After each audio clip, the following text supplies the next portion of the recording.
I've read some terrific books lately. Here are a few you might want to read this summer. The Vital Question by Nick Lane.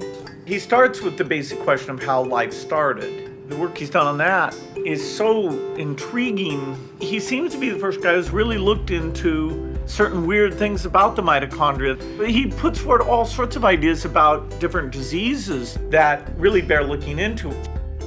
Sapiens, A Brief History of Humankind by Yuval Noah Harari.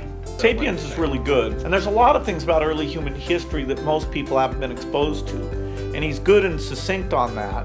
And then he goes off in many directions, like are we happier than we've ever been, and what about robots? It's got the broad framework. It's a great book.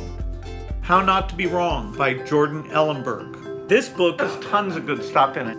For a non-mathematician, he updates you about the world of math, what advances have taken place. His enthusiasm comes across. In math, if you don't kind of practice it, you get this attrition of your mathematical thinking.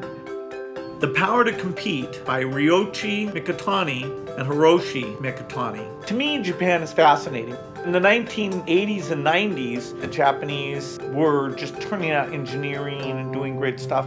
How did they lose their way? Why have these companies not been more innovative? Japan's actually had a hard time changing, but the country can be in very good shape. The thing I spent the most time on is Seven Eves by Neal Stephenson. I haven't read science fiction much the last decade, which is, kind of crazy because I used to read it massively.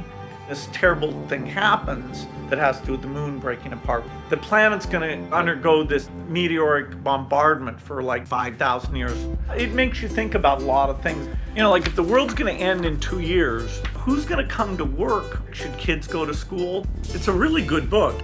So those are some of the books I'd recommend this summer. I hope you find something you like.